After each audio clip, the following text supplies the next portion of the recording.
तो आज हम इस क्लास में जानने वाले हैं पाइथागोरस प्रमेय के बारे में। पाइथागोरस प्रमेय क्या होता है कि मान लीजिए आपके पास क्या है, एक समकोण त्रिभुज है और आपको इसमें क्या है कि दो भुजा आपको पता है, आपको तीसरी भुजा को पता करना है। जो हमारा त्रिभुज होता है उसमें क्या होते हैं, तीन भुजा होते हैं, यानी कि तीन भुजाओं से घिरी हुई आकृति को त्रिभुज कहते हैं। तो समकोण त्रिभुज आपके पास है, उसमें क्या है, दो भुजा आपको पता है, तीसरी को पता करना है। तो कैसे पता कर सकते हैं, इस पाइथागोरस प्रमेय की सहायता से आप पता कर सकते हैं। तो चलिए देखते हैं वो हमारा प्रमेय क्या है, लेकिन उससे पहले हम एक समकोण त्रिभुज को बना देते हैं, क्योंकि हमारा पाइथागोरस प्रमेय समकोण त्रिभुज पर ही काम करता है। तो यहाँ पर मान लीजिए हमारा क्या है, समकोण त्रिभुज है। समकोण त्रिभुज क्या होता है, जिसका एक एंगल क्या होना चाहिए, 90 डिग्री, यानी कि 90 डिग्री का होना चाहिए। ये हमारा क्या है, 90 डिग्री का मान लीजिए है। अब इस त्रिभुज का नाम दे देते हैं, ये हमारा ए है, ये हमारा बी है, ये हमारा सी है। अब देखो, जो 90 डिग्री हमारा एंगल है, इसके सामने की जो भुजा है इसे हम कहते हैं कड़। एक क्या हमारा है, जो हमारा AC जो भुजा है इसे हम कहते हैं कड़। अब मान लो आपको यहाँ पर इसे आप थीटा मान रहे हैं, ये हमारा क्या है, थीटा है। अगर आप इसे थीटा मानते हैं, इस एंगल को, यानी कि आप जिस क्वेश्चन को सॉल्व कर रहे हैं इसको थीटा मान के कर रहे हैं, तो इस थीटा के सामने की जो ए भुजा है AB, ये हमारा क्या हो जाएगा, लंब हो जाएगा। क्या हो जाएगा, लंब हो जाएगा हमारा ए।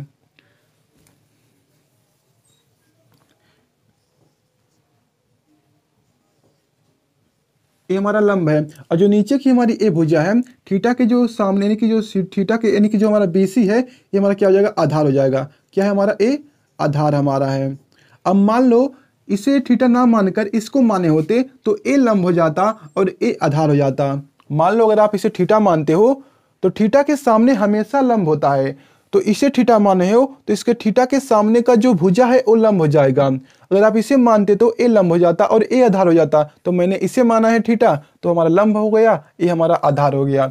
अब देखो पाइथागोरस प्रमेय क्या होता है। पाइथागोरस प्रमेय कहता है कि अगर हम कड़ का स्क्वायर करते हैं, कड़ का स्क्वायर, जो हमारा कड़ का स्क्वायर है, जो हमारा कड़ का स्क्वायर है, ये बराबर हमारा होता है लंब का स्क्वायर। क्या होता है, लंब का स्क्वायर, लंब का स्क्वायर प्लस में आधार का स्क्वायर के बराबर होता है। जो हमारी ए भुजा है इसके स्क्वायर के प्लस इसके स्क्वायर के बराबर होता है। तो इसे मिटाकर और जगह में लिखते हैं तो हमारा हो जाएगा यहाँ पर। तो क्या होता है हमारा, कड़ का स्क्वायर, जो हमारा पाइथागोरस प्रमेय होता है, कहता है कि कड़ का स्क्वायर है वो बराबर हमारा होता है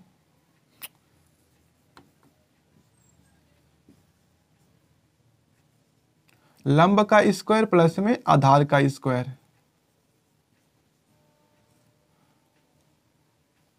तो ये हमारा हो गया इस तरह से।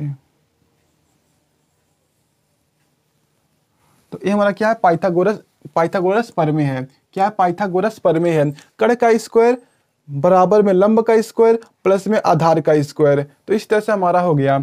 इसे हम ऐसे लिख सकते हैं, AC, जो हमारा AC का स्क्वायर है बराबर हमारा है, AC का जो स्क्वायर है बराबर हमारा होता है AB का स्क्वायर प्लस हमारा हो जाएगा BC का स्क्वायर हो जाएगा। इस तरह से हमारा हो गया। अब मान लो हमको AC भुजा आपको पता करना है, तो आप क्या कीजिए, AC को ऐसे ही रहने दीजिए और स्क्वायर को जब इधर लाएंगे तो हमारा ए अंडर रूट में आ जाएगा। क्या आ जाएगा, अंडर रूट में, यानी कि AB का स्क्वायर, यानी कि लंब का स्क्वायर प्लस में आधार का स्क्वायर, इस तरह से हो जाएगा। यानी कि जिसको आपको पता करना है, जिस भुजा को, इसको आप मान लो आपको इसको पता करना है तो आप इसे इधर भेज दीजिए। मान लीजिए आपको इसको पता करना है तो इसको इधर भेज दीजिए। अगर आपको इसको पता करना है तो ये तो इस साइड में है ही, इसके मान को रखेंगे तो वैल्यू प्राप्त हो जाएगा। तो चलिए अब क्वेश्चन को सॉल्व करते हैं। जैसे मान लीजिए आपके पास क्या है, जैसे मान लीजिए ये क्या है, मान लीजिए हमारा क्या है, 4 मीटर है, ठीक, ये हमारा 4 मीटर है, ये हमारा क्या है, 3 मीटर है, ये हमारा 3 मीटर है। अब हमको इसको पता करना, तो कैसे पता करेंगे, देखो क्या होता है हमारा पाइथागोरस प्रमेय। अब देखो हमारे समकोण त्रिभुज है, इसमें हमको ए भुजा पता है, इसको पता करना है। तो पाइथागोरस प्रमेय लगाएंगे, हमको AC का भुजा पता करना है, यानी कि कड़ का भुजा पता करना है, तो कड़ को ऐसे ही रहने देते हैं। अब देखो हमको क्या है, लंब पता है, यानी कि जो हमारा AB है, AB कितना है, 4 मीटर है, तो 4 का स्क्वायर करेंगे, प्लस में आधार कितना है, 3 मीटर है, तो इसका स्क्वायर करेंगे।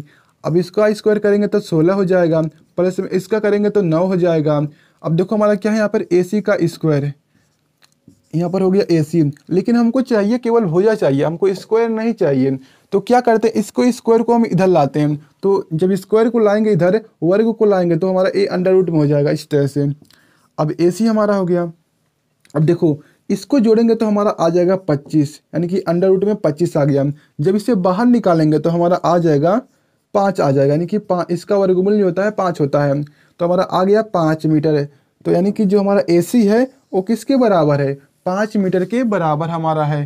क्या है, 5 मीटर के बराबर। इस तरह से आपको पता चल गया। अब मान लीजिए आपके पास कोई त्रिभुज है, जैसे मान लीजिए आपके पास यहाँ कोई त्रिभुज है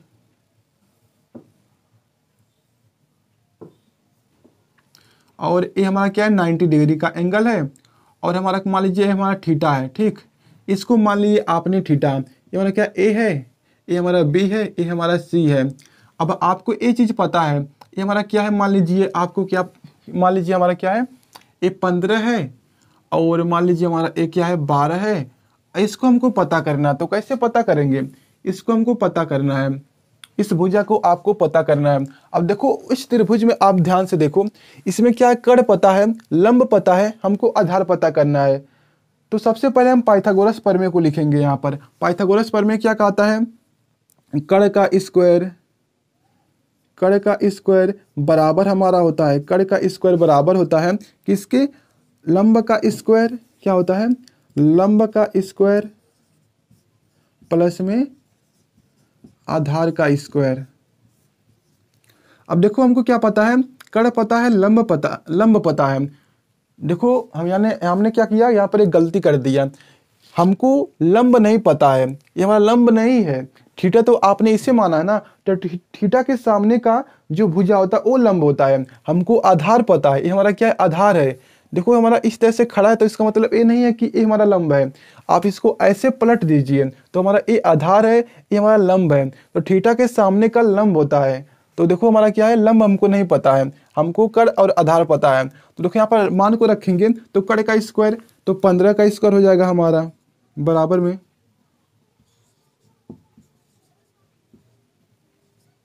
लंब का स्क्वायर। अब आधार कितना है, 12 है, तो 12 का स्क्वायर करेंगे। अब हमको लंब पता करना है, तो इसको इधर लाते हैं तो हमारा कितना हो जाएगा, यहाँ पर लिखते हैं सबसे पहले लंब को, लंब का स्क्वायर यहाँ पर हो जाएगा। अब हम इसको इधर लाएंगे इधर, तो हो जाएगा 15 का स्क्वायर माइनस में 12 का स्क्वायर, बराबर हमारा हो जाएगा लंब का स्क्वायर। अब देखो यहाँ पर क्या हो जाएगा, लंब हमारा है, लंब हमारा आ गया इस तरह से। अब देखो इसका स्क्वायर कितना होता है, 225 होता है, 225 माइनस में इसका होता है 144 होता है। अब कितना आ गया हमारा, यहाँ पर हो जाएगा 1, और यहाँ पर 12 में से 4 जाएगा तो 8 हो जाएगा। क्या हो जाएगा, 8 हो जाएगा, 12 में से 8 जाएगा 1 हो जाएगा, यानी कि 8 हो जाएगा। और यहाँ पर बचा कितना, 1 बचा, 1 में से 1 जाएगा तो 0 हो जाएगा, यानी कि 81 आ गया। अब देखो यहाँ पर क्या स्क्वायर लगा हुआ है, क्या लगा हुआ है, स्क्वायर लगा हुआ है। तो यहाँ पर लिखते हैं लंब बराबर में हमारा हो जाएगा, ये अंडर रूट में आ जाएगा। जब इसके स्क्वायर को हम इधर लाएंगे तो हमारा अंडर रूट में आ जाएगा इस तरह से। तो हमारा आ गया इसका आंसर, यानी कि लंब बराबर हमारा आ गया कितना, 9 आ गया। यानी कि जो हमारा लंब इसका है, जो हमारा ये चीज़ है, एक इसके बराबर है, 9 मीटर के बराबर है, 9 मीटर के क्या है, बराबर, इस तरह से। तो इस तरह से हमको करना होता है। आपको बस क्या पता होना चाहिए, ये फार्मूला पता होना चाहिए। और मान लीजिए आपके पास 2 भुजा पता है किसी समकोण त्रिभुज में, तो जो जो पता है वहाँ पर रखेंगे, और तीसरी भुजा तो बहुत ही आसानी से निकल जाएगा। तो इस तरह से हमको करना होता है। तो आपको वीडियो पसंद आए, वीडियो को लाइक करके चैनल सब्सक्राइब कर लें, और कमेंट में बताइएगा आपको ये वीडियो कैसा लगा। तो मिलते हैं अगली वीडियो में।